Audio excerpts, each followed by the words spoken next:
bienvenidos, bienvenidas. Gracias por participar de otra actividad desde el Museo de Historia Natural Carlos Torres de la Llosa, en este caso organizado junto a la Sociedad Zoológica del Uruguay.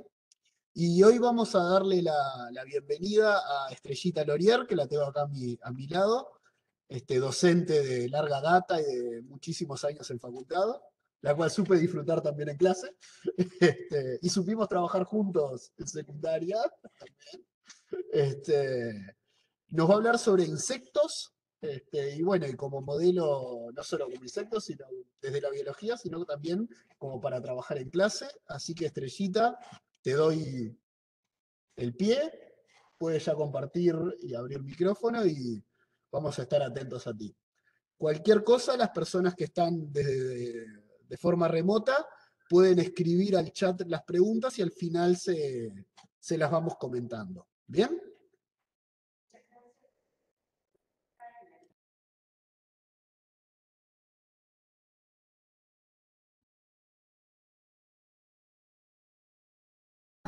Acá. Perdón, estaba desactivado el audio. Quería agradecer al museo y a la Sociedad Zoológica por esta oportunidad y a ustedes por participar. Vamos a compartir pantalla. Sí. ¿Compartir? ¿Ahí compartir? ¿Otra vez? Sí, otra vez. Dale más. Solta ahí algo. Compartir. Estoy conectando. Dice. Capaz que tengo que abrirlo primero. Compartir. Pantalla. Toda la pantalla. Capaz que primero. Primero ese, después sí. No. No sé, ya probamos. Estaba todo bien hasta recién. Bueno, ahora sí, Estrellita, te escuchamos. Bien.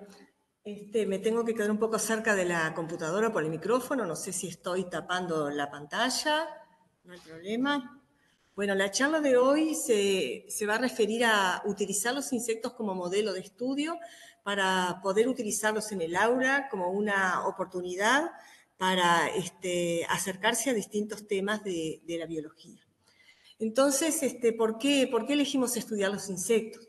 Por un lado, sabemos que es un grupo muy abundante, el grupo más abundante y diverso de nuestra Tierra y que se encuentra dominando además una gran variedad de ambientes. En segundo lugar, su estudio tiene relevancia desde el punto de vista sanitario, desde el punto de vista económico, por las enfermedades, por cómo afectan la producción. Y desde el punto de vista ecológico también son muy importantes por el rol que cumplen en los ecosistemas. Por otra parte, también son parte de la cultura humana y en ese sentido vamos a ver cómo también se pueden vincular. Con respecto a la biodiversidad, conocemos hoy, se calcula, más de 1 millón de especies de insectos que están descritas formalmente. Sin embargo, hay estimaciones que hablan que podría haber 3 millones, e incluso en estimaciones muy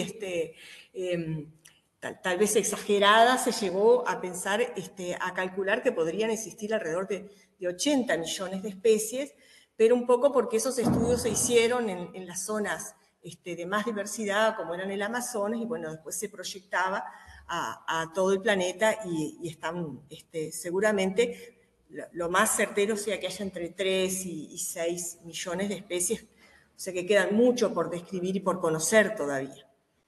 En cuanto a qué porcentaje es esto del total de las especies animales, se calcula que alrededor de un 70% de todas las especies animales son insectos, y dentro de esos insectos, algunos órdenes se destacan por su riqueza, los coleópteros, los dípteros, himenópteros. Estamos hablando, ahora voy a mostrar figuras para los que de pronto no conocen los grupos, y los hemíptera. Esta es una representación de Wheeler del 90 y Francis Fawcett, que hizo la ilustración, presentó los datos de manera que la superficie de cada figura está representando el porcentaje de diversidad, o sea, de cantidad de especies y abundancia en lo que es todo el reino vegetal y animal y bueno, todos los seres vivos. Y este coleóptero, que realmente ocupa un área muy importante, está representando lo que sería la diversidad de los insectos, claramente mucho mayor inclusive que a la de las plantas. Y dentro de lo que son los invertebrados, también hay otros artrópodos que son importantes, pero los insectos son los artrópodos más diversos. Esta figura que está tomada de Grimaldi y Engel, que es del 2005, estamos a muchos años después de esta publicación, así que seguramente la cantidad de insectos ha aumentado, pero los porcentajes más o menos de insectos descritos, ¿no? Y acá se ve la proporción, ¿verdad?, de insectos en lo que sería la diversidad animal, muchísimo mayor que lo que son, por ejemplo, las plantas vasculares y otros grupos de animales. Y en cuanto a los órdenes más diversos que decíamos hoy, bueno, Lepidoptera, que son las mariposas, dípteros, moscas, mosquitos, los himenópteros, abejas, avispas, que seguramente ustedes conocen, y Coleópteros, los que vulgarmente llamamos cascarudos, es el más diverso dentro de todos los insectos, llegando a representar aproximadamente un 38% de todos los insectos. Y los hemípteros, que son las chinches, y cigarritas y otros grupos emparentados, también son un grupo bastante importante. En cuanto a la importancia económica y sanitaria, ¿por qué elegimos los insectos? Bueno, desde el punto de vista económico están relacionados prácticamente con la supervivencia de la especie humana, porque por un lado producen daños, la mayoría pensamos en insectos y pensamos en una cosa desagradable o que nos produce cierto daño, como puede ser la salud del hombre, también de los animales, pero sobre todo por los perjuicios que pueden generar en la agricultura, la horticultura, sobre todo los insectos que se alimentan de plantas, los fitófagos. Bueno, ¿de qué forma los insectos pueden producir daños al hombre y las especies domésticas o silvestres? Por un lado, causando molestias. Si yo les pregunto a ustedes, bueno, la molestia causada por un insecto, ¿qué es lo primero que se les ocurre? Los mosquitos, ¿verdad? Probablemente los mosquitos, y ya vamos a ver que de varias maneras, pero también por las enfermedades que pueden causar, por ejemplo, esos mosquitos. Por otro lado, destruyendo las plantas, ya sea las cultivadas o las silvestres, haciendo que decrezca la cantidad de forraje, de frutos, de semillas que pueden producir. Y depreciando el valor de productos que ya están almacenados, como, bueno, ¿a quién no le ocurrió que una polilla comiera parte de la vestimenta, o la ropa, los alimentos, los gorgojos, la harina, en fin, las maderas, en el caso de muchos coleópteros o perritos que atacan la madera.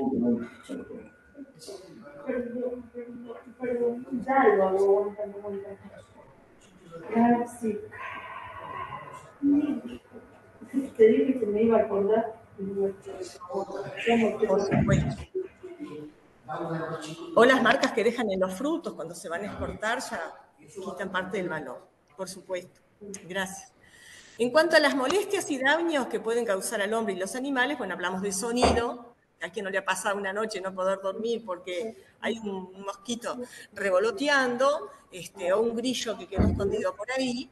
El olor, como pasa con estas chinches verdes, que seguramente en algún momento ustedes tomaron una y causa ese olor un poco fuerte, o los que caminan sobre la piel, ¿no? Piojos y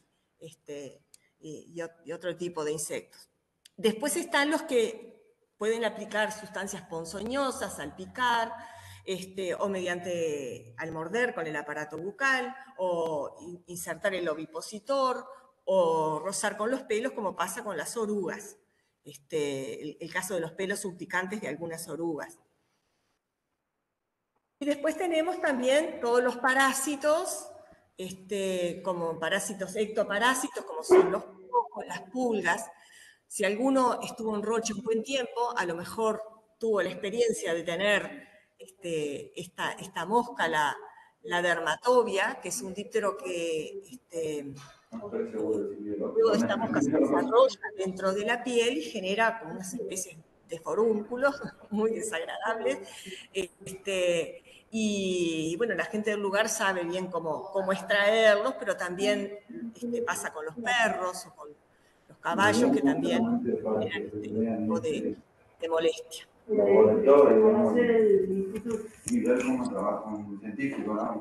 Agradecería, por favor, que apaguen los micrófonos, porque si hay una interferencia. Gracias.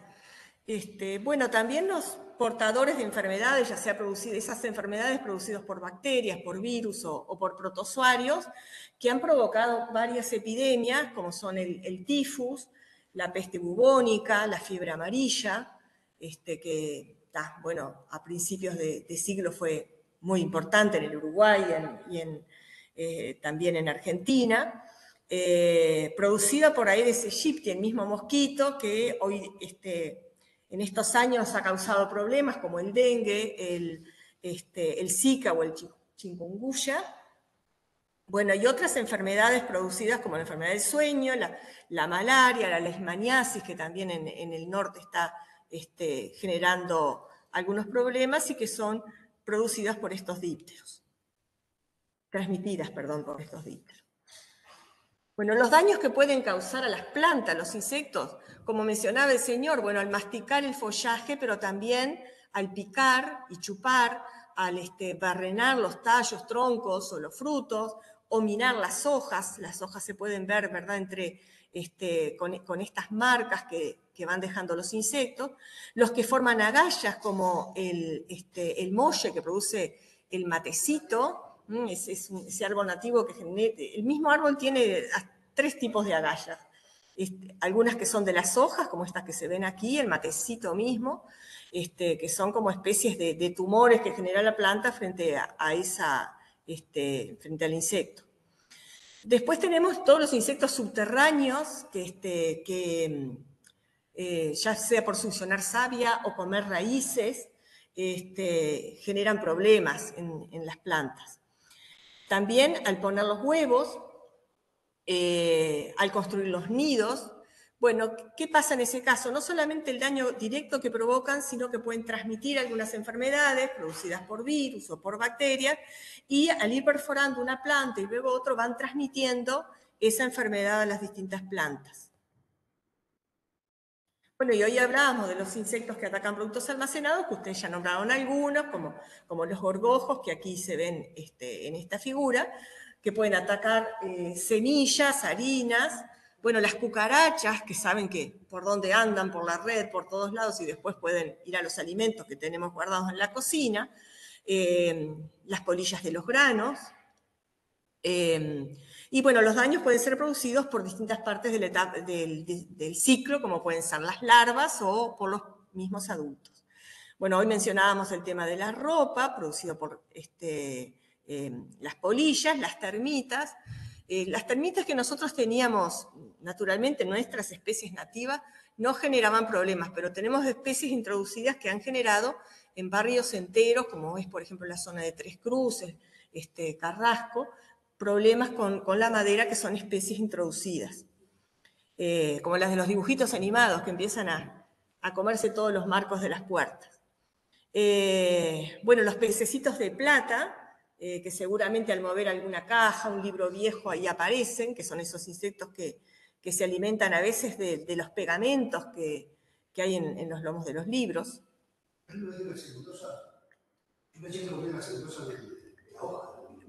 Pueden perforar la hoja, pero también pueden alimentarse de almidón y otros pegamentos orgánicos, ¿no? Los viejos libros generalmente tienen ese tipo de pegamento. Bueno, pero vamos a hablar también de los beneficios, porque si no vamos a decir que todo lo malo que producen los insectos. Bueno, los insectos son una fuente de alimento, ya sea directamente o por lo que producen, como por ejemplo la miel. Un alimento que se conoce desde miles de años Y hoy día cada vez algunas culturas lo desarrollan más que otras, pero cada vez se habla más del tema de la entomofagia, o sea, el consumo, entomo, viene de entomología, el estudio de los insectos, entomofagia, el consumo de insectos para la alimentación humana, o también se hacen hoy día harinas para alimentar, se está pensando en hacer harinas de cucarachas, harinas de grillos, para alimentar otros animales, aves, por ejemplo, pero también para el consumo humano. Y estas figuras, por ejemplo, son de un supermercado español muy conocido, donde aparecen formando parte de barritas, de chocolates, de snacks, como para picotear ahí fuera de hora, y otro tipo de alimentos, hasta chupetines, con insectos. Por ejemplo, en México son muy conocidos, muy consumidos, y se hacen como doraditos, los chapulines, las hormigas y las larvas también. ¿Cómo? En Asia, en África, en China muchísimo, sí, se producen, se consumen mucho y bueno, son apetecidos y tienen un alto contenido de proteínas, de muchos glúcidos, lípidos, en fin, solo que bueno, nuestra cultura no la tiene muy asociado como algo apetecible, entonces es más un tema cultural. De China. Yo no sé si son langostas o esquilillos. Trabajan a granel, así con salteadores y con fritas. Sí, sí. Y le sacan los fémures antes de comer, porque claro, los fémures son bastante duros, sí. Sí, langostas y grillos, sí. Sí. Bueno, hay muchos productos químicos que son derivados de la quitina, por ejemplo, hay algunos productos que se utilizan como coagulantes, como para disminuir el colesterol, y otras aplicaciones médicas.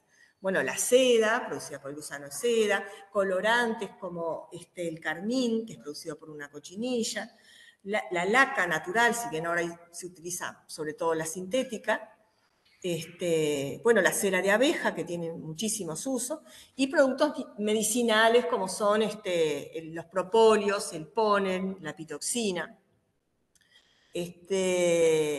Bueno, por otro lado, tener en cuenta el beneficio que pueden generar los insectos como controladores de otras plagas. Y acá vemos entonces esta mariquita, este coleóptero, que se está alimentando de otros insectos y se utilizan para el control como de especies plagas como predadores. O también parasitoides que van a afectar el desarrollo de larvas de otros grupos, de otros insectos. También se utilizan, son como indicadores de la biodiversidad de un medio. Por ejemplo, la presencia de libélulas puede determinar la calidad de un medio acuático, y otros insectos que también se utilizan, y pueden determinar, bueno, si ese medio está más o menos contaminado, qué salud ambiental puede tener. O si hay una fábrica o una determinada práctica de uso del suelo o lo que sea de las aguas que esté cambiando de alguna manera el ambiente. Hay insectos que son muy sensibles a eso y se pueden utilizar como indicadores de la calidad de ese ambiente, del estado de salud. Por otro lado, también son utilizados en entomología forense, como para determinar, en el caso de víctimas, por ejemplo, cuánto tiempo transcurrió desde la muerte de esa persona hasta el momento, ese intervalo que ocurre y que muchas veces ayuda a resolver casos, como habrán visto en CSI, Miami y ese tipo de películas. Bueno, la entomología forense no solo se encarga de eso, también, por ejemplo, de ver si hay un producto que ha venido por contrabando, si tiene la procedencia que tiene que ver, resolver cualquier cuestión legal a través de los insectos. Bueno, y decíamos la importancia ecológica desde el punto de vista de la ecología por la gran cantidad que tiene de especies, que eso es la riqueza, y de biomasa por cuánto corresponde, cuánto justamente a la masa de estas poblaciones, por la cantidad de variedades de especializaciones alimentarias, porque hay masticadores que se alimentan de plantas, tenemos también succionadores de savia, algunos que se alimentan de sangre, de otro fluido, bueno, predadores, saprófagos, esas especializaciones que tiene alimentaria que contribuyen muchas veces también al reciclaje de los nutrientes, a reincorporar los nutrientes al suelo. Una cosa muy importante, la propagación que realizan de las plantas a través de la polinización o la dispersión, y de esa manera ayudan a mantener la composición y la estructura de las comunidades de plantas. O sea, hay una interacción entre plantas e insectos en la cual los insectos tienen un papel muy importante. Por otro lado, también los insectos son el alimento de algunos vertebrados, vertebrados que se alimentan de insectos, entonces están dentro de esa cadena y es muy importante su función en el ecosistema. Y a través de estas relaciones que establecen con otros organismos, con otros insectos también, por ejemplo, a través de la predación o el parasitismo, esa comunidad alcanza un equilibrio por la presencia de estos insectos. Contribuyen de esta manera a mantener los ecosistemas. También hay que resaltar la importancia que tiene por adaptarse a distintos ambientes. Uno piensa en los insectos y generalmente piensa en ambientes terrestres, pero también son muy abundantes en los sistemas acuáticos de agua dulce. Y tienen una ventaja que es el ciclo de vida que les permite sobrevivir a condiciones extremas, como puede ser de muy bajas temperaturas, a sobrevivir durante el invierno, ya sea en forma de huevo o de estadios inmaduros, ninfas o larvas, para esperar las condiciones favorables para poder alimentarse, por ejemplo. Y tienen distintos tipos de vida, ¿no? Hay solitarios, hay gregarios, algunos que tienen ciertos niveles de socialidad, subsociales o sociales, como pueden ser las abejas, las hormigas, las termitas. Bueno, tratemos de brevemente ver por qué fueron tan exitosos, por qué, qué razones explican esa gran diversidad y radiación, o sea, esa gran cantidad de grupos que se expandió por todo el planeta. Por un lado, que tienen un tamaño muy pequeño. Es mucho más fácil para un individuo de pequeño tamaño explotar el ambiente, los distintos recursos. Por ejemplo, hay una planta, el caraguatá, que es una planta espinosa que está cerca de los ríos. No sé si ustedes la reconocen, es el nombre común. La escardilla también se le llama, el género Syringium, que uno puede encontrar un tipo de insectos en la flor, otro en las hojas, otro en la parte que tiene como un reservorio las hojas que guardan agua. Bueno, ahí tenemos otra fauna. Es decir, una misma planta puede ser reservorio para distinto tipo de insectos. Y otra de las cosas que explicarían esta radiación es el tiempo corto que hay entre generaciones. Ustedes me decían que ahora tenían unos insectarios acá ya armados, pero ustedes lo pueden ver, a veces le puede pasar en la basura, se acercó una mosca, pasó unos días la basura sin sacar, ustedes ven ahí los bebitos, después las larvas y a los pocos días ya tenemos los adultos. En muy pocos días podemos tener un ciclo completo, o eso pasa con los mosquitos, llovió, hizo calor y en 10 días estamos con esa explosión.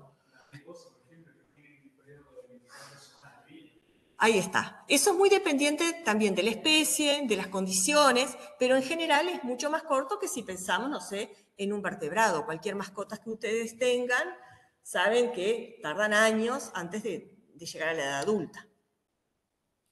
Bueno, por otro lado, tienen un sistema sensorial muy sofisticado que les permite comunicarse y obtener información del ambiente y enviar distintos tipos de señales, desde las visuales, las químicas, las auditivas. Y ha tenido una interacción evolutiva, hay una interacción evolutiva entre plantas y animales. ¿Qué queremos decir con esto? Que las plantas con flor, las angiospermas, han evolucionado conjuntamente con los insectos. O sea, los insectos polinizando estas plantas han contribuido a que estas plantas se diversifiquen y la diversificación de estas plantas a que los insectos también se multipliquen en cantidad de especies y especializaciones. Esa es una de las fundamentales que se ha señalado para explicar la radiación, esta expansión de los insectos. Por otro lado, el tipo de desarrollo que tienen a través de la metamorfosis, como tú decías de la mariposa, ¿no? Por ejemplo, esos cambios que según el grupo de insectos pueden ser más o menos marcados, pero en las mariposas y esos grupos que mencionamos que eran los más, por lo menos 4 de ellos, los más diversos, todos tienen ese tipo de metamorfosis, la metamorfosis completa. Pasan por el estado de huevo, larva, pupa y adulto. Entonces son formas de vida muy distintas, adaptadas, algunas con poca movilidad, por ejemplo la pupa permanece en un capullo o enterrada, defendiéndose de alguna manera de los depredadores, no se alimenta, no se mueve. Entonces, en esa etapa de quiescencia puede pasar periodos donde, que no sean tan beneficiosos. En cambio, luego cuando se dan las condiciones, va a aparecer el adulto, o cuando hay plantas, la larva va a tener el alimento suficiente. Es decir, pueden aprovechar distintos recursos. Por ejemplo, a veces la larva se alimenta de una planta y el adulto de otra. Puede ser fitófago a la larva y la planta alimentarse de néctar, el adulto alimentarse de néctar. Entonces, no hay competencia intraespecífica entre larvas y adultos, por ejemplo. Eso es una de las ventajas. Por otro lado, poder adaptarse a la falta de alimento con estos ciclos. Bueno, en el invierno se van a desarrollar menos, o el crecimiento va a ser más lento, pero van a sobrevivir. Y también las larvas generalmente no tienen las alas desarrolladas, entonces pueden adaptarse el que tiene las alas en el medio aéreo, a buscar sus flores, sus plantas, y en cambio la larva se va a alimentar, por ejemplo, en el suelo, o en distintos lugares donde el adulto no podría. Otra razón fundamental es el desarrollo de las alas y el vuelo. Los primeros insectos no eran alados y esto implicó un cambio muy importante que le permite, bueno, escapar de predadores, dispersarse, aprovechar otros nichos. Y por otro lado, estos insectos tienen la capacidad de generar muchas especies, o sea, en lo que puede ser de pronto son miles de años, que a nosotros nos parece un montón, pero para la historia evolutiva es poco, de generar muchísimas especies en poco tiempo. Y si bien ha habido extinciones importantes, siempre hablamos de la extinción de los dinosaurios, ¿no? Pero hubo extinciones de los insectos mucho antes que los dinosaurios, donde uno puede ver que es como si hubiera habido un corte donde se extinguieron muchos grupos, en más de una oportunidad. Si bien ha habido extinciones grandes, tenemos hoy día, conviviendo con nosotros, como por ejemplo las cucarachas, las langostas, insectos que son tan antiguos como en el momento que se formaron. Es decir, pocos cambios han tenido desde entonces. Cambios evolutivos, sí, nos referimos a eso. Entonces, el origen de los insectos, para tener un poco una idea, se estima que ocurrió en un periodo de las eras geológicas que se denomina Ordovícico, que fue hace unos 400 o 450 millones de años. Esto, según los autores, algunos se piensa hoy día que fue anterior a lo que antes se pensaba. Hace unos años se estimaba de 300 y pico de años, millones de años, perdón, y hoy día los estudios moleculares apoyan un origen mucho más antiguo de los insectos, de alrededor de 450 millones de años. Acá están los periodos, estamos hablando de este periodo por aquí, el Ordovícico, 450 millones de años. Y bueno, a partir de ese momento van apareciendo evolutivamente distintos grupos y hay una serie de eventos que van marcando esa evolución. Vamos simplemente rápidamente a mencionar algunos de los eventos más marcados de esa evolución, que fueron las grandes explosiones. Cuando hablamos de explosiones nos referimos a momentos en los que fue muy grande la cantidad de órdenes, de familias, de géneros, de especies que que fueron apareciendo, ¿no? Y a cada una de esas explosiones se le asocia una invención, en el sentido de que no que el insecto eligió inventar, sino que apareció al azar alguna modificación morfológica o fisiológica que generó para este grupo una gran ventaja.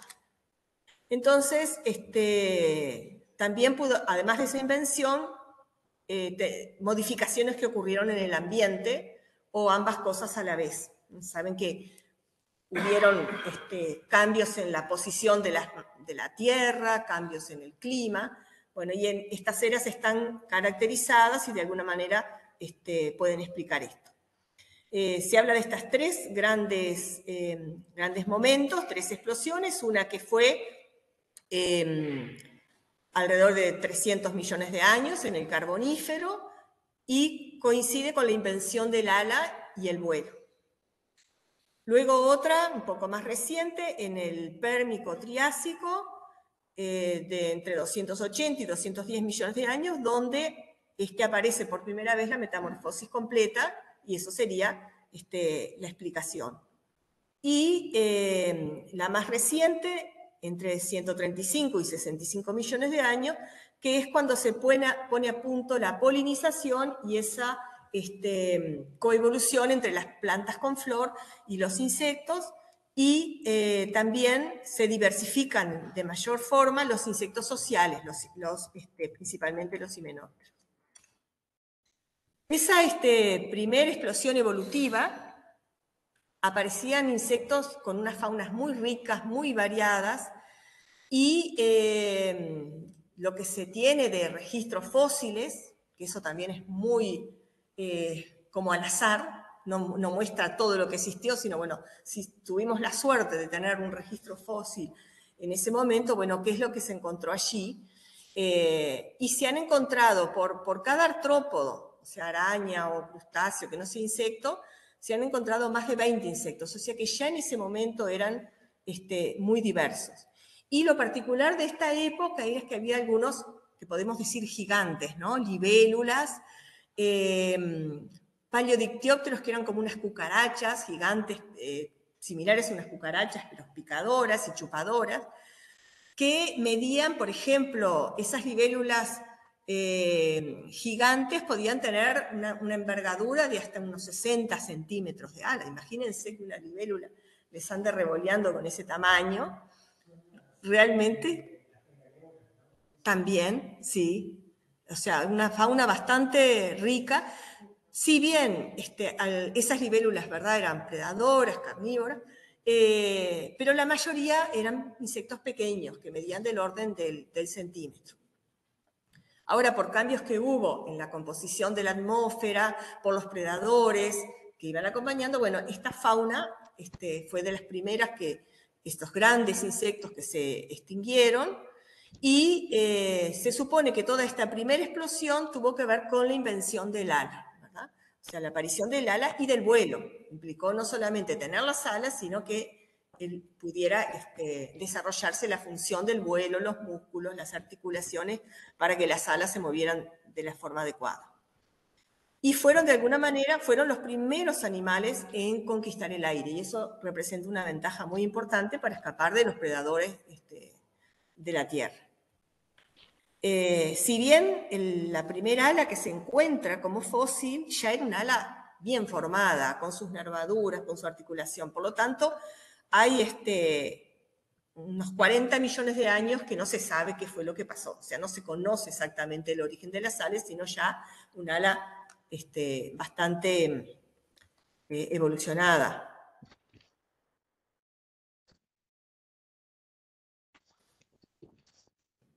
Bueno, la segunda explosión evolutiva se relacionó, como decíamos, con la metamorfosis completa, la aparición de la crisálida o pupa, y en algunos órdenes, en varios órdenes de insectos, y eso dio lugar a las líneas más modernas de los insectos que hoy son los que predominan en cuanto a diversidad.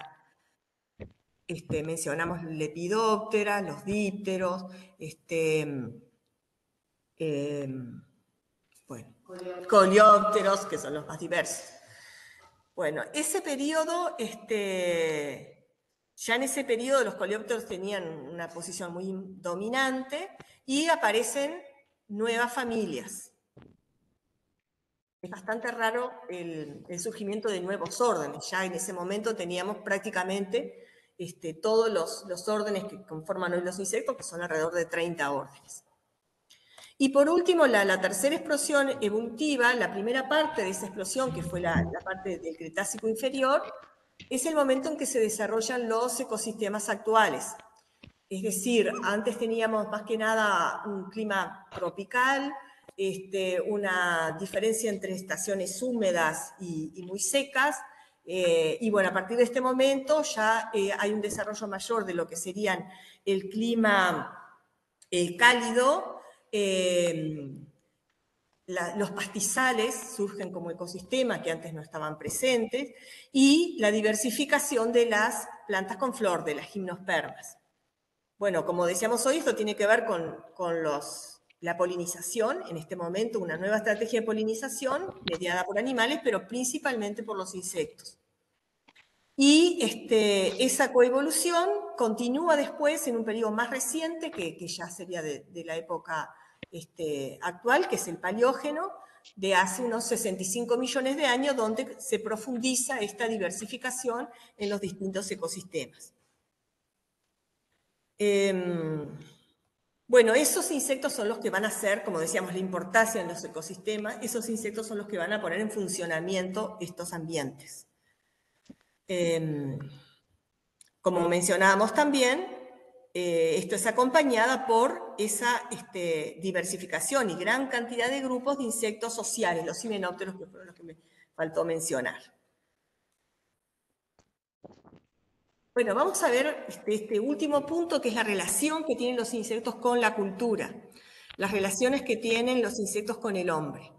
Entonces hay una rama de la entomología que se llama la etnoentomología, que trata justamente de la relación cultural que nuestra especie establece con los insectos. O sea, la forma en que los insectos, ya sea de forma material o intelectualmente, son incorporados a la cultura humana. Entonces, ¿dónde podemos encontrar los insectos? En la música. Aquí esta es la carátula de un disco de José Carvajal, donde aparece la canción del grillo cebollero, que tal vez los más jóvenes no la conocen, pero les digo que la busquen porque está muy bonita. Y bueno, aparecen en nuestro folclore muchísimas canciones que hacen alusión a los insectos. Los más nombrados son los grillos, las mariposas, las moscas también. Bueno, en la poesía, en la literatura, habrán ustedes leído seguramente la Metamorfosis de Kafka, y bueno, hay incorporación a la poesía, las letras de canciones, ¿verdad?, que están los insectos presentes. Las artes plásticas, hay muchos artistas plásticos que pintan, dibujan insectos. Bueno, las películas, sobre todo las de dibujos animados, los cómics, incorporan a los insectos como parte de la cultura. ¿Cómo? Los humanizan, sí, aquí los vemos con esos ojazos, las manitos, hablan. Bueno, los cuentos infantiles, muchísimos cuentos infantiles, utilizan a los insectos como un medio de bueno, transmitir valores, creencias también. Sí, una de las plagas, de las 10 plagas de Egipto, fue la de la langosta. Es el relato más antiguo que se conoce referido a las langostas. Una cosa que a mí me asombra en los cuentos. Yo era niño y sale el hongo con la manita moria, como si fuera un hongo precioso, porque lo ves, no como con sus puntitas blancas, sonando con sus puntitas rojas. Sí, es bonito, pero es muy tóxico, sí. Sin embargo, el polvo.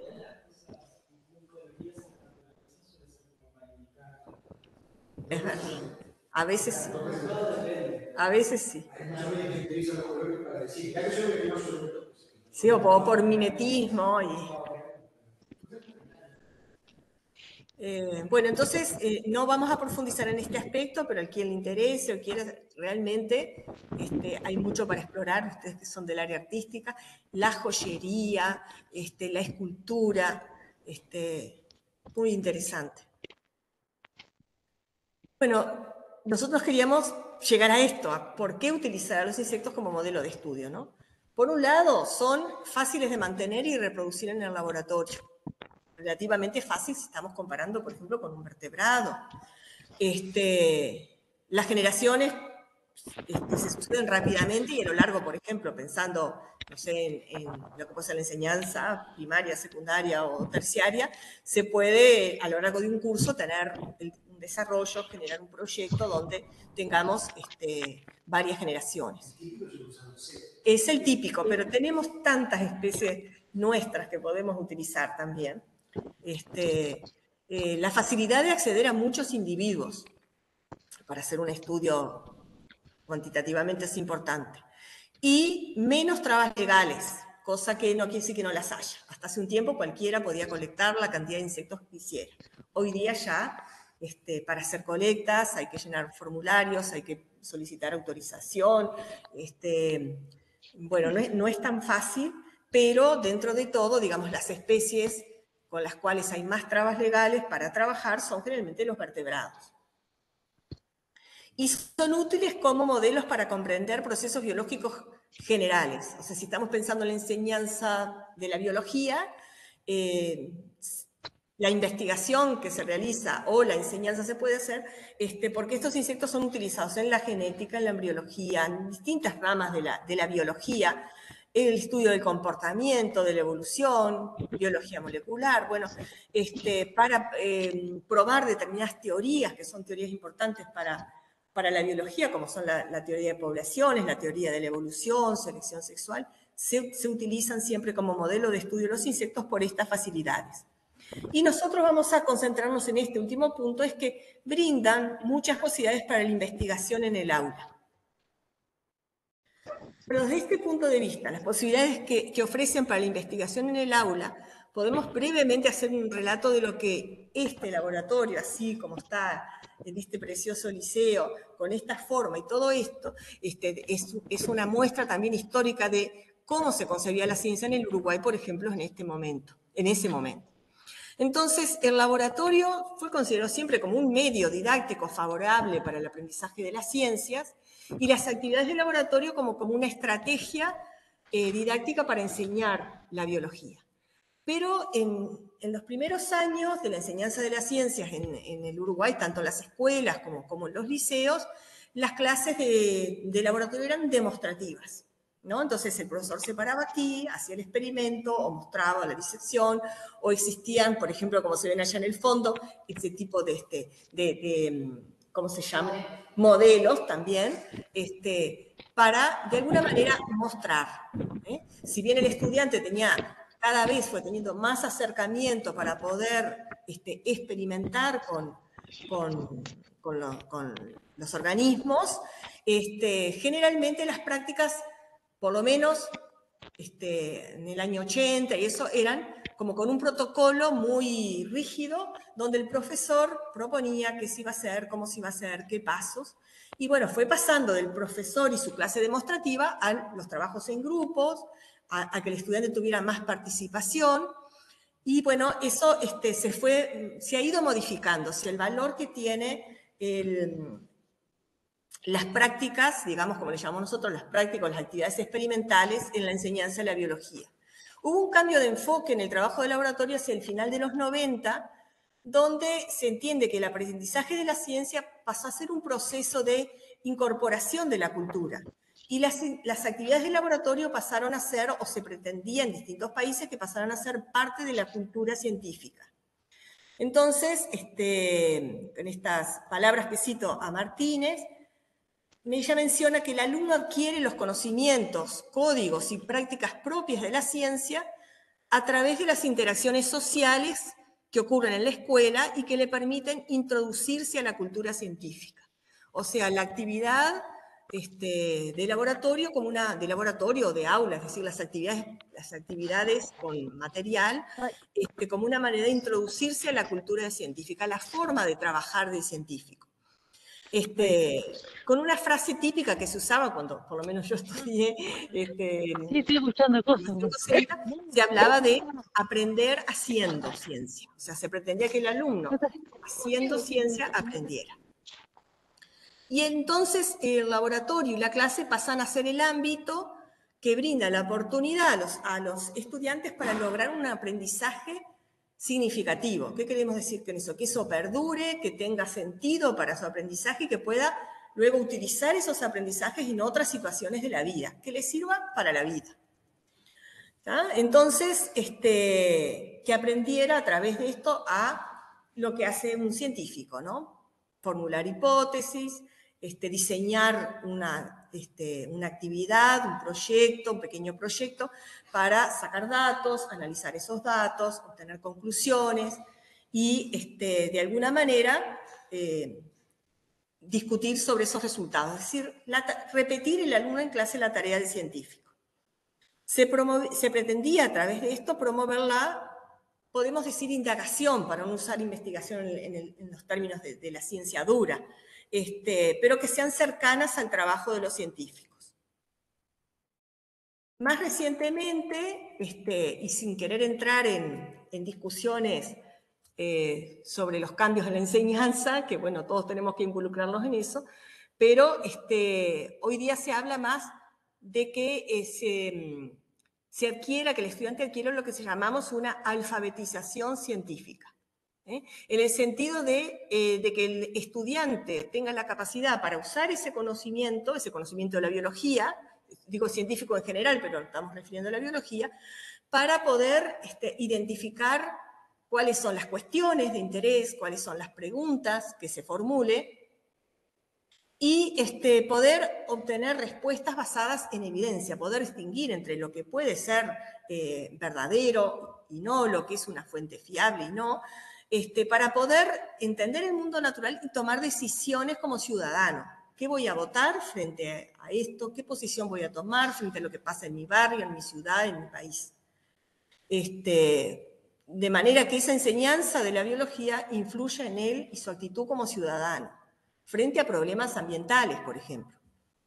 Y desde varios sistemas educativos, porque pude ver que este tipo de cosas aparecen en los objetivos de la enseñanza de Colombia, de Brasil, de Argentina, de España, es decir, es como algo que es a nivel latinoamericano, pero también un poco más global. Desde varios sistemas educativos, estos objetivos se han relacionado con lo que se llama hoy el desarrollo de competencias. Se habla mucho hoy día del desarrollo de competencias, y entendidas desde este punto de vista como no solamente una combinación de conocimientos, adquisición, ¿no? Desarrollar la capacidad de adquirir conocimientos, capacidades, pero actitudes adecuadas también frente a ese conocimiento y una determinada situación, habilidades, en fin. Este tema de las competencias, yo sé que hoy día hay mucha sensibilidad con respecto a esto, porque los nuevos planes o programas tratan de impulsar una enseñanza por competencias, y ese término no ha sido muy feliz porque ha tomado su terminología de lo que es la formación para el trabajo, para la industria, ¿no? Pero entendidas desde este punto de vista, tal vez es una manera distinta de hablar de lo que antes hablábamos de objetivos de distinto tipo, procedimentales, actitudinales, bueno, cognitivos. Estamos hablando de lo mismo, es decir, no es eliminar los conocimientos, sino incorporar a los conocimientos las capacidades y las actitudes. Me parece que me fui para atrás.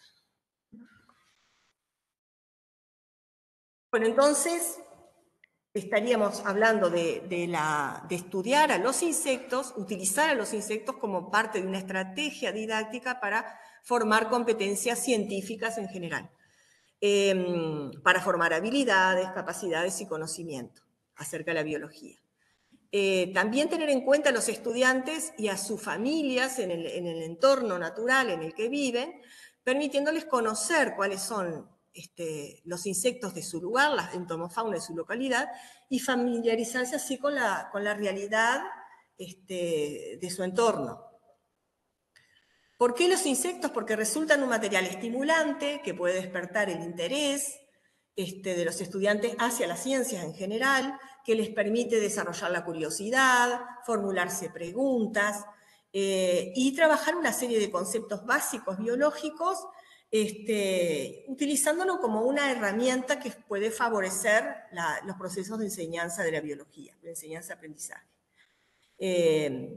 Como una estrategia que va a buscar espacios para vincular a los insectos con los distintos procesos que se realizan tanto dentro de la clase como fuera, ¿verdad? Puede ser una salida de campo, puede ser el entorno familiar, y generar, aparecen aquí referencias generar experiencias emotivas, es decir, todo aquello que uno cuando lo aprende siente algo, eso va a perdurar en la memoria, va a generar una memoria afectiva, que va a desarrollar también la sensibilidad hacia la naturaleza, hacia la vida, y el interés por conocer, que ya es mucho, ¿no? Si yo tengo que aprender algo que no me interesa, lo aprenderé para el examen y después me lo olvido. Bueno, este medio, entonces, esta estrategia que puede utilizar los insectos, nosotros no vamos a pensar en qué estudiar con los insectos, porque eso le corresponde al profesor, qué estrategia, qué secuencia didáctica va a elegir, cómo lo va a utilizar, a través de un desarrollo de un proyecto, de una actividad particular, pero que necesita estos organismos, que va a utilizar estos organismos como modelo, ¿no? Entonces, una cosa que es importante para poder desarrollar esto es tener la posibilidad de criarlos en el laboratorio y a partir de esos insectarios donde criamos los insectos, estudiar lo que se les ocurra, el comportamiento, la morfología, la anatomía, cómo responden a distintas variables del ambiente, bueno, no sé, lo que se decida hacer en esa clase de acuerdo al programa y los objetivos que se planteen con el profesor. Vamos a ver algunos ejemplos de los que es fácil criar, los más utilizados para criar en terrarios. Bueno, y tenemos aquí el escarabajo molinero, gusano de la harina, Tenebrio molitor, que los adultos son unos coleópteros muy pequeños, que no se mueven mucho, son fáciles de criar por eso. Se venden las larvas, seguramente los conocen, porque el que ha tenido alguna pecera, a veces los acuaristas los venden para alimentar a otros artrópodos, y no requieren demasiados cuidados, y pueden soportar algunos días sin atención, ¿no? Pensando en una clase, que a veces pasa una semana entre que tienen esa clase y la vuelven a tener, o las vacaciones de septiembre, en fin, pueden soportar algunos días sin una atención demasiado cuidadosa. También se puede hacer en espacios pequeños, pues una caja que uno pone en un armario. Los adultos no vuelan, entonces tampoco hay mucho peligro en el sentido de que no se escapen, y se pueden manipular con facilidad. Normalmente se hacen en un terrario, que puede ser una caja de plástico con tapa, la tapa se le pueden hacer perforaciones o ponerle una malla metálica que se sella con algún, ¿cómo se llama esto? Silicona. Con silicona, estaba pensando en lo que se usa para los caños, silicona, o fundirlo a veces en el mismo plástico, y para que tenga ventilación. Y tener más de uno, porque los criamos en uno y luego tenemos que hacer la limpieza y poder trasladar parte de esa población a otra.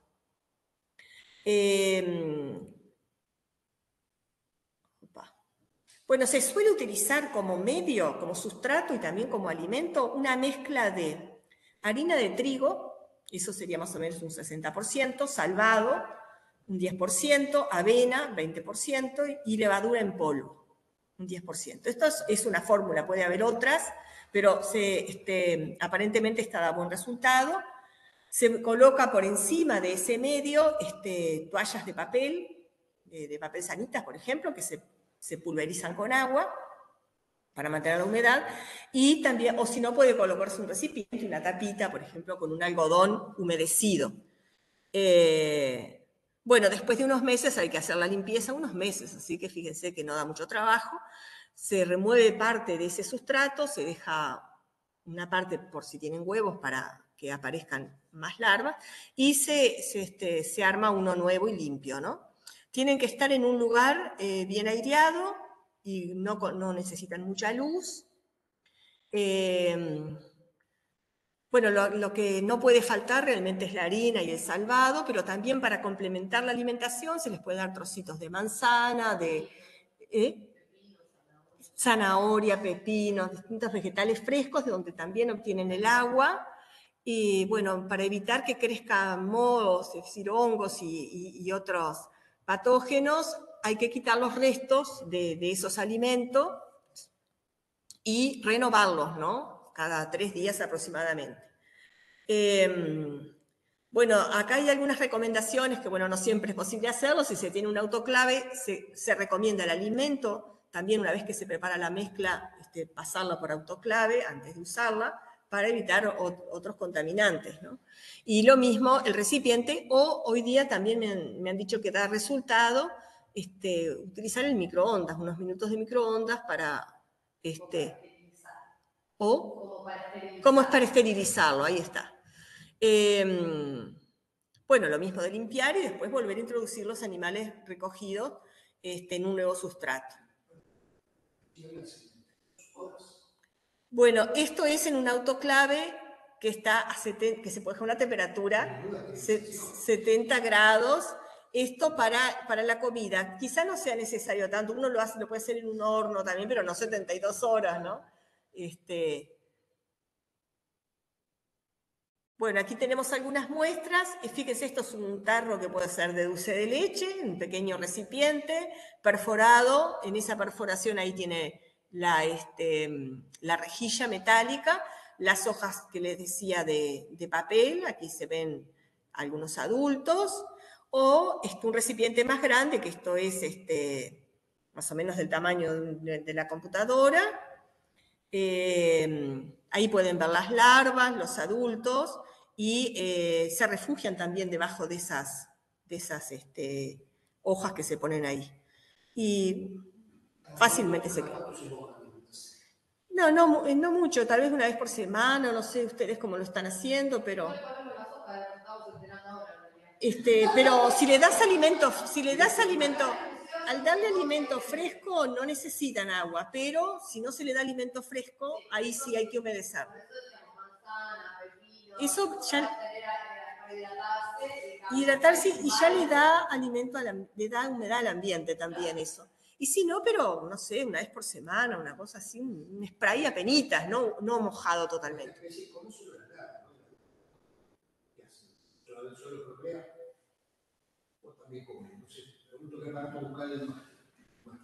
Sí, masticador. Sí, se alimenta también.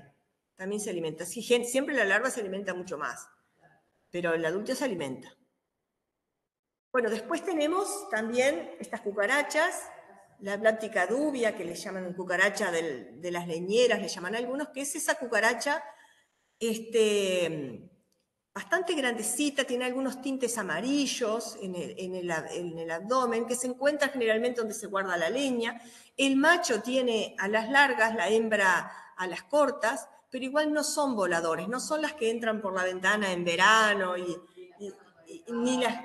Ahí está. Estas generalmente son de ambiente peridomiciliario, se adaptan a la vivienda humana, pero si se llegaran a escapar, no son de hacer nidos dentro de la vivienda. No generan ese problema. Viven bastante tiempo. Esto de que no escalan las superficies lisas, bueno, no, las otras cucarachas sí, entonces si se escapan fácilmente las vuelven a agarrar y a guardar. Bueno, son omnívoras, se alimentan principalmente de material vegetal, pero también pueden consumir mudas u otros congéneres, a veces también, si tienen deficiencia alimentaria, pueden comer otros individuos, y son inofensivas, para empezar por ahí, pueden generar un poco de, no sé, a muchas personas les generan asco, una sensación repelente, pero porque uno los asocia con las cucarachas que andan con lo desagradable, por la forma de moverse. Bueno, estas tienen la oteca que se desarrolla unida al cuerpo, trasladan la oteca también mientras se mueven, muchas veces uno puede encontrar la hembra con la oteca, y casi todo el desarrollo ocurre dentro de la oteca, está dentro del útero de la hembra. Y ya salen... Ahí está, esta cucaracha y otras cucarachas que sí depositan en el exterior los huevos, son ovivíparas, podríamos decir, porque algunas tienen, sí, glándulas adaptadas para transferir alimento, algunas especies de cucarachas para transferir alimento a la cría, y otras simplemente hay un intercambio como de agua con el medio materno. Bueno, se les pone una ventilación que sea buena, se acondicionan también hueveras de cartón, como en varios pisos. Ah, buenísimo, está. Bien. Y siempre un recipiente con algodón húmedo, un recipiente grande con algodón húmedo. En un lugar oscuro, porque ellas huyen de la luz. Blata justamente quiere decir eso, que huye de la luz. Y al abrigo de los rayos solares directos o de corrientes de aire. Acá ven las hueveras. El alimento que también se puede utilizar es estas son pastillas para gatos o para perros, se les pueden dar estos alimentos balanceados. También frutos frescos, manzanas, zanahoria, galletas, pedazos de pan seco también. Bueno, los vegetales, esto no lo dije anteriormente, pero en general los vegetales hay que lavarlos muy bien previamente, porque si vienen contaminados con insecticidas, eso las mata fácilmente. También aquí vemos esa tapa con la rejilla, y bueno, hay que limpiar periódicamente. Cuando digo periódicamente pueden pasar semanas o meses inclusive, pero bueno, mantener el agua así y ir quitando todos los restos de vegetales que no consumieron. Pasarlas a un nuevo recipiente ya higienizado y bueno, cambiar periódicamente si el algodón que se humedece. Esta foto, el agua se le pone, no agua para beber, no es necesario, se le pone un algodón húmedo y ese algodón se lo moja para que esté siempre embebido en agua. Ellos se acercan y succionan. Ahora, si se les da alimento que tiene agua, como las manzanas, cáscaras de manzanas le damos nosotros, y zanahoria a veces, o lechuga también, no necesitan. ¿Sabes qué vi en un insectario en Centroamérica? ¿Cómo que no lo escuché? Gatorade. Sí. No sé si esa botellita de Gatorade. Sí, pero tiene agua, ¿no? Sí. Vos los ojos con Gatorade, se lo sacan a la mariposa y la mariposa se queda. Y enseguida empieza con la lengüita pegada a su... Claro, un líquido azucarado y tiene sales también. Debe ser por las sales también. Bueno, esto fue una jornada que hubo hace poco, la jornada de puertas abiertas de la Facultad de Ciencias, hará un mes y poco que fue. Entonces armamos los distintos departamentos, arman una muestra de cosas para ver de lo que se trabaja, de lo que se hace. Y bueno, nosotros teníamos aquí está el recipiente con cucarachas, y estos son fotos de algunos niños que se acercaron de la escuela. Fueron las vedettes ese día, ¿verdad, Víctor? Fue idea de Víctor llevar las cucarachas. Pero fascinados, porque uno diría, algunos se acercaban como esta niña que se pone como un poco de lejos y mira y se anima, pero se animaron. Este chico que estaba pero entusiasmadísimo, vino más de una vez, se pasaba la cucaracha de una mano a la otra. Es decir, eso que nosotros decimos, ¿no es un bicho asqueroso? O sea, los niños los dejás, no es un bicho asqueroso. Y se acercaron y lo tocaron, y esta foto me encantó porque ella lo está acariciando a la cucaracha con el dedo, con toda ternura está acariciando a la cucaracha. Bueno, aquí aparecen otros terrarios.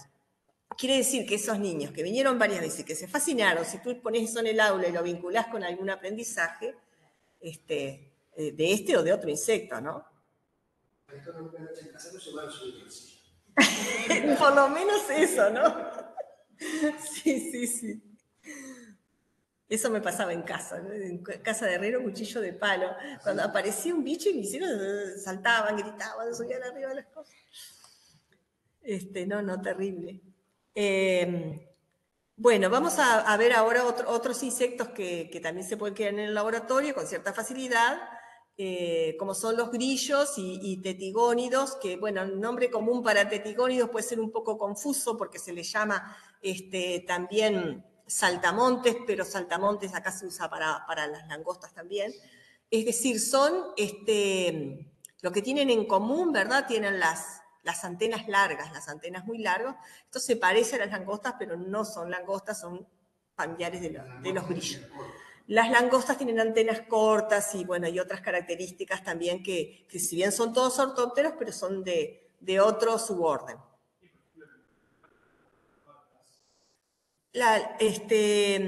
¿Dónde está el órgano para huir? Es diferente porque en estos está en las patas anteriores y en las langostas está en el abdomen, el tímpano. Sí, groseramente, para ver si una langosta o es un grillo, y decís, es un grillo o es una langosta. Después el largo de las antenas. El largo de las antenas es lo que primero se ve, ¿no? O si es una hembra, el largo del ovipositor, que en estos tetigónidos es muy largo. Es una pieza que sale del extremo del abdomen con forma como de sable, a veces muy larga. Depende de la especie, pero puede llegar, sí, depende. Bueno, el grillo tiene el ovipositor largo. Los tetigónidos también. Todo este grupo tienen el ovipositor largo. Las langostas en apariencia se parecen a los tetigónidos, pero son de otro grupo y tienen el ovipositor y las antenas cortas. ¿Tá?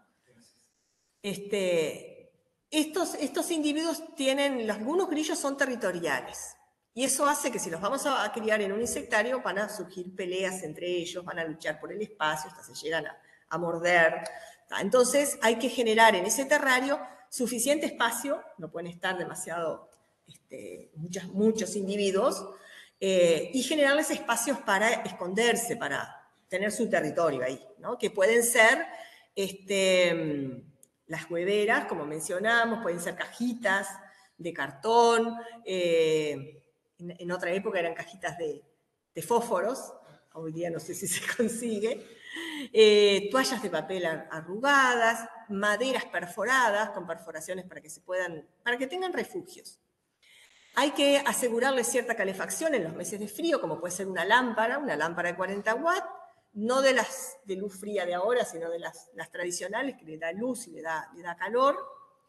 Y en la base de la caja se pone un trozo de esponja humedecida, un algodón humedecido para que depositen los huevos, con una rejilla encima, porque estos individuos, los adultos, se comen los huevos, entonces se le pone la rejilla para que la hembra introduzca el ovipositor, deje los huevos, pero que otros adultos no se coman esos huevos. Entonces, ese recipiente tiene que tener tierra húmeda o una esponja húmeda y se cubre con la rejilla. Luego, como siempre, en todos hay que poner una tapita, algo con un algodón humedecido. Y tener la precaución de humedecerlo cuando se seca, sobre todo en el verano, ¿no? Bueno, también son omnívoros, se alimentan en general tienen una alimentación variada, como siempre dijimos, lechuga, zanahoria, pedazos de manzana, y les gusta la harina, el salvado, la avena, pan, galletas. Bueno, a veces se puede hacer también una mezcla con avena, leche en polvo, bueno, que les proporciona una nutrición más completa. Bueno, aquí vemos una de estas cajas. con el lugar para poner los huevos, la comida, los refugios. Acá está puesto un bebedero, que es como una botellita dada vuelta que está humedeciendo todo el tiempo ese recipiente, pero tampoco es absolutamente necesario. Los tetigónidos tienen algunas características similares y en principio cuando se colectan los individuos hay que ponerlos separados, porque algunos tetigónidos son predadores y pueden comer a sus congéneres. Si bien la mayoría se alimentan, como los grillos, también de varios tipos de alimentos, en general, como no sabemos las costumbres muchas veces de cada especie, se ponen en recipientes separados. Y un recipiente muy sencillo y siempre a mano puede ser un bollón, una media de nylon, un pedazo de tul con una gomita para tener la respiración ahí, el intercambio de aire, la tapita con la avena, que resulta un alimento que la avena enharinada, muy fácil de conseguir, y algún tronco o una ramita para que se posen, que lo utilizan como refugio, bueno, y el algodón humedecido como siempre. ¿Qué? Bueno, esto, en este caso, lo que teníamos en el laboratorio en el momento, un estudiante que está trabajando con los tetigónidos, los tenía para un estudio donde no iba a estudiar todo el ciclo. Pero si no, también, o algunos se oviponen en las ramas, en las cortezas, otros en el suelo, entonces eso va a depender. Siempre hay que poner algún recipiente para que puedan poner los huevos, de forma muy similar a como se hace con los grillos. Algunos sí, otros no. Otros se alimentan ya ves, por ejemplo, de vegetales. ¿No? Algunos se encuentran en la pradera, otros en los árboles. Es una alimentación bastante variada. Ah, bueno, vamos a llegar ahí. Bueno, acá tenemos al mamboretá. Insectos depredadores tenemos al mamboretá o tatadiós, como también se le llaman, por esa postura que tiene que parece que estuviera rezando, ¿no? Bueno, es un insecto depredador que solamente se alimenta de otros insectos vivos. Y acá tenemos un terrario, que es una pecera simplemente. La tapa de este terrario está hecha con, no es cartón porque es de plástico, pero corrugado, plástico corrugado, que se utiliza para envases, que se fabricó haciendo, generando aquí en el espacio un pequeño borde para que calce justo ahí en el vidrio y una malla metálica. Este recipiente aquí tiene además una malla de voile de cortina o tul, porque lo estábamos alimentando con mosquitas de la fruta. Y las mosquitas de la fruta pasan a través de la rejilla metálica. Entonces, se les pone esto, o una media puede ser también, y lo mismo, ¿no? Una base de tierra o arena, la tapita con el algodón, las ramitas, eso es muy similar. Estas ramas, porque estos, por ejemplo, que habíamos colectado en minas, llegaron a poner otecas, no sé si acá está muy pequeña la foto como para que pueda identificar si es esta, pero llegaron a depositar oteca ahí en las ramitas. Bueno, se alimentan con pequeños insectos vivos, por ejemplo, la mosca de la fruta, se puede criar mosca de la fruta para tener ya a mano, y es como usted decía, muy interesante verlos alimentarse, ¿no? Con la rapidez, con la eficiencia que cazan.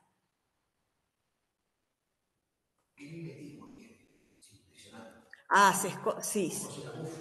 Totalmente con la vegetación. Acá no tenía la oportunidad, ¿no? Porque generalmente estos se colectan en el pasto, donde algunas de estas especies son de la pradera, donde tienen el color de las plantas donde se encuentran.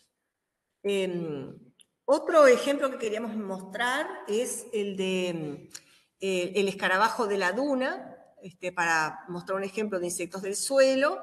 Estas fotografías me las proporcionó una estudiante que está haciendo su trabajo de tesis ahora, Belén Aguilar, con su directora que es Patricia González, y aquí tenemos terrarios con arena de la playa, de donde se colectaron los individuos adultos. arena tiene sal. ¿Eh? Sodio, la arena tiene sal. ¿Tiene sodio de la playa? Es de las dunas cercanas a la playa, sí. Se trae la arena del mismo lugar donde se colectan. Este pasto, esta gramínea, que es conocida como pasto dibujante, se ilumina con, esta es una lámpara de luz ultravioleta, o tiene otras, una radiación que permite a esta planta durar un poco más. Se ilumina la planta con esta lámpara para que dure un poco más. Igual esas plantas se cambian cada 15 días. Y aquí, en estos recipientes, están las larvas, que las larvas se alimentan de las raíces de estas gramíneas. Entonces, como ven, en un pequeño espacio se puede tener varios terrarios. En este caso había un registro de todo del lugar, el momento, ¿no? de un individuo por cada recipiente. Estos otros terrarios que están tapados y que no tienen las plantas, era para mantener adultos que habían sido colectados en las galerías, porque hacen galerías en las dunas, lo que no mencioné, son de un tamaño bastante importante, y los colectaban durante la noche en las bocas de las galerías o cuevas, o caminando sobre la arena, y en estos terrarios, que son simplemente estos potes de plástico con una media y un elástico, servían para mantener esos adultos y después estudiar cómo hacían las galerías. De medio litro, me parece, son como los de dulce, más o menos medio litro, ha de ser. No son muy grandes. Bueno, después construyeron estos otros terrarios para estudiar la construcción de las galerías, ¿no? Entonces están hechos con dos láminas de vidrio, un perfil de madera, o inclusive algunos no tienen ese perfil de madera, pero está bien sellado con silicona, una base donde se pueda sostener bien, madera húmeda, y tienen un espacio de unos 2,5 centímetros entre una y otra, de manera que pueda observarse la construcción de la galería. Se ocultan de la luz, ¿verdad? En este caso con un nylon de color negro, y en esos terrarios se ponía un individuo y se tapaba durante 48 a 72 horas, y luego registraban si se habían realizado las galerías, las dimensiones que tenía, la profundidad, el ancho, en fin, de estas galerías en el laboratorio. Las hacen los adultos, los individuos que se ponían acá, los adultos. Ellos hicieron este trabajo y encontraron que eran los machos quienes hacían estas galerías. En realidad no se sabía, ellos estudiaron, hicieron experimentos con hembras, con machos, a ver quiénes construían, quiénes no, y para estudiar las características, el comportamiento constructor. Acá está la referencia del resumen que presentaron en el Congreso de Zoología el año pasado, para ver la característica de estas cuevas. Bueno, y ven distintas formas, ¿verdad?, de lo que podemos estudiar en insectos también del suelo. Bastante utilizada es la mosquita de la fruta, Drosophila melanogaster, que en este caso nosotros utilizamos muchas veces para alimentar a otros insectos o arañas también en el laboratorio, donde se puede ver en este pequeño tubo, que es de unos, 15 centímetros, tendrá como mucho, ahí tienen todo el ciclo, ¿verdad? Donde están los huevos, las larvas, las pupas, los adultos. Y bueno, hay un medio de cultivo que se hace para experimentar en Drosophila, en la división de genética evolutiva de la Facultad de Ciencias. Beatriz Goñi, que en este momento es docente libre, me proporcionó este material, donde están las proporciones con las cuales se hace este sustrato que se pone en cada tubo, que lleva agar, levadura seca, harina de maíz, glucosa en polvo, y estos otros elementos, ácido propiónico y nipagin, que es para evitar la contaminación con hongos y bacterias. Hay un procedimiento para elaborar esa mezcla, que bueno, creo que después lo pueden ver con más detalle, donde se mezcla el agua y el maíz, luego el agar y la levadura, se cocina, se revuelve, se agrega la mezcla fría. Bueno, tiene su cocina, ¿no? Tiene su receta, pero es sencillo, es muy sencillo elaborar este medio de cultivo y se puede guardar en la heladera, el medio de cultivo, se ponen los frascos, esos frascos bien limpios, se cubren y se tapan con algodón. Luego ahí se van depositando las parejas o si se hacen cruzamientos, digamos, para estudiar citogenética, por ejemplo, es muy apropiado, y bueno, pueden hacer desde estudios de desarrollo, cómo sobre el ciclo influyen determinadas variables, como la temperatura, por ejemplo. Ese ciclo, no les puedo decir cuánto tiempo lleva, porque depende mucho de las condiciones, sobre todo de la temperatura. En invierno se puede hacer una especie de incubadora con una caja de cartón y un portalámparas para controlar la ventilación y la temperatura. Aquí está, para los que quieran después, hay un formulario para aquellos docentes que quieran hacer esto, que quieran utilizarlo para algo, hay un formulario de solicitud de Drosophila que se envía a esa dirección. Aquí está la dirección de Beatriz Goñi, el teléfono, y entonces ella generosamente les va a brindar desde muestras de moscas hasta también a veces el preparado mismo del medio de cultivo. Yo dejo la dirección para no cargar demasiada información y que el que esté interesado pueda solicitarlo. Bueno, y por último, no porque sean los últimos, hay más individuos, pero elegir algunos ejemplos, ¿no? Las langostas o tucuras que se pueden criar en el laboratorio, y las cajas de cría, como estos individuos saltan, tienen que tener bastante altura, si no se golpean contra las paredes, y las paredes del recipiente pueden ser de plástico, también de vidrio podrían ser, pero generalmente se trata de que sea de una malla metálica y vidrio. Donde el vidrio es más que nada para poder hacer observaciones fácilmente, y si están rodeadas de malla metálica, madera y malla, por ejemplo, les da una buena ventilación. Si no, puede ser también un tupper alto con la tapa, que se condicione con una malla o con una media. También se provee una lámpara de unos 40 watts para proveer iluminación y calor. Y bueno, son individuos que se alimentan de plantas, hay que proveerles plantas frescas, se corta simplemente un pasto o hierbas de hoja ancha, como puede ser diente de león o alguna otra, que fácilmente, sí, hay que tener mucho cuidado de que ese lugar no sea un lugar que se fumigue, ¿no? Y si lo más limpio posible, pero si no, bueno, hay que recoger eso y lavarlo en 2 o 3 aguas, como uno lavaría una lechuga para consumir, lo mismo para ellos.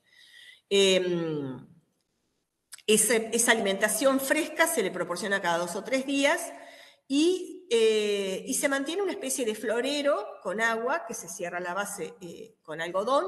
Acá vemos una de estas jaulas que le digo que tiene vidrio, madera. Esta pared, estas otras 3 paredes son de red, tiene un piso de madera que se puede cubrir con papel, sobre todo porque comen mucho y defecan mucho, entonces uno tiene que estar retirando esas fecas, y al retirar el papel ya puede limpiarlo. Este recipiente, por ejemplo, es de plástico, y lo que se hizo a la tapa fue pegarle la rejilla de plástico, y acá les muestro el florero, como yo les digo, con las plantas.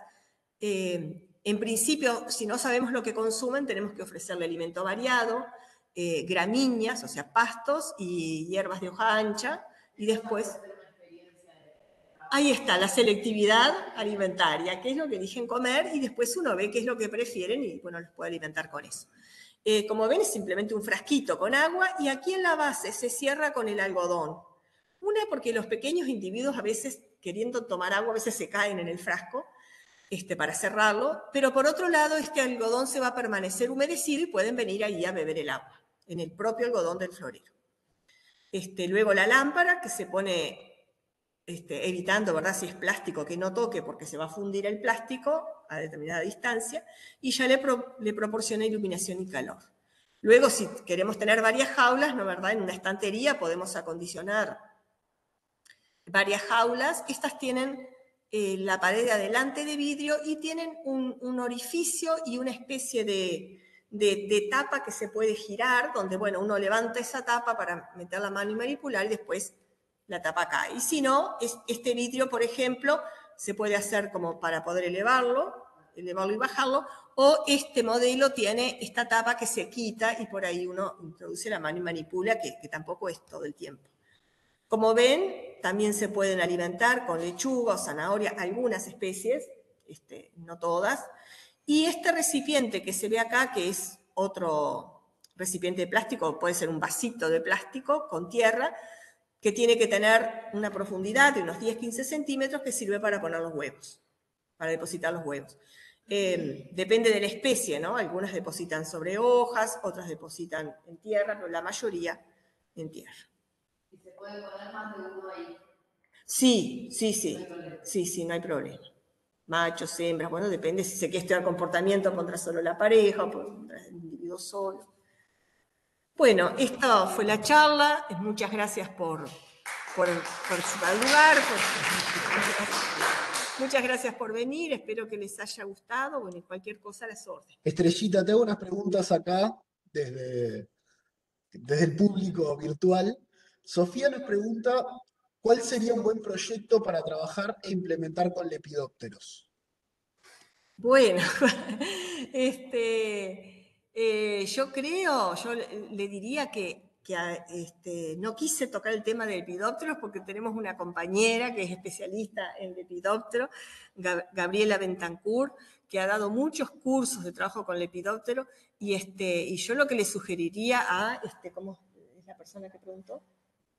Sofía, que se ponga en comunicación con Gabriela, que seguramente va a asesorarle en esto porque ella ha trabajado asesorando a maestros y profesores, pero estamos pensando, digamos, hablando un poco en forma general, en un insecto holometábolo, donde pueden estudiar ciclos, pueden estudiar la alimentación, como cualquier insecto como modelo, sirve para estudiar desde la morfología a la biología en general, el comportamiento. De pronto hay que elegir bien la especie como para que eso sea fácil. Bueno, yo les puedo dar, de pronto ustedes llaman a Facultad de Ciencia, Entomología, y ahí le podemos decir si ella quiere dar su mail, ¿no? Gabriela seguramente ella tiene una página, tiene Bentancur, Gabriela Bentancur Te hacemos otra pregunta. Sí.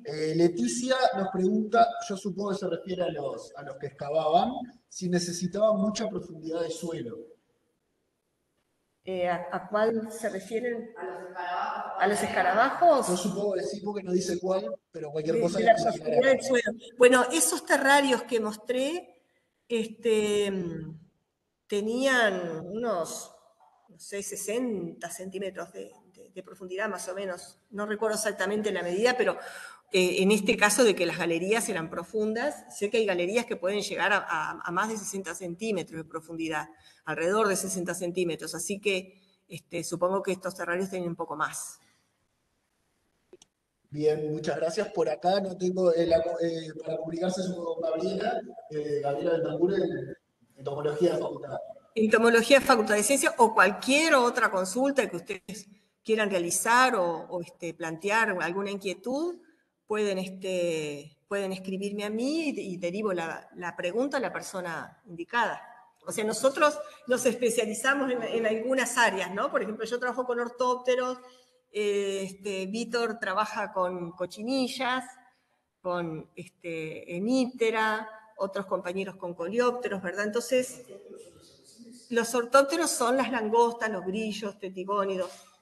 Les puedo dar mi mail, que es Laurier como mi apellido, Laurier@fc f100.edu.uy. Yo justo estuve hablando con Gabriela un poquito, porque en mi casa, por ejemplo, no sé si se me escucha. No, porque estoy apagado. Ponete acá, ponete acá. Ahora, Leticia nos pregunta también cómo se alimentan aquellos insectos que vuelan y que no se escapan. ¿Alguna recomendación para alimentar insectos voladores? Por eso depende de mucho del tipo de insecto, ¿no? No podemos hablar en forma general de insectos voladores. Digo, habría que ver porque depende del grupo, ¿no? Las formas de alimentación de los insectos son muy variadas, como decíamos.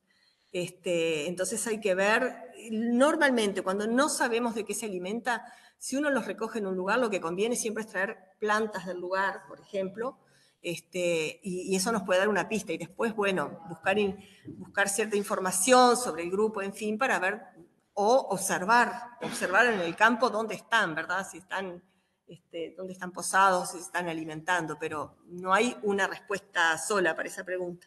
Pregunta, por ejemplo, acá dice, a la mantis, ¿cómo le doy las moscas que vuelan?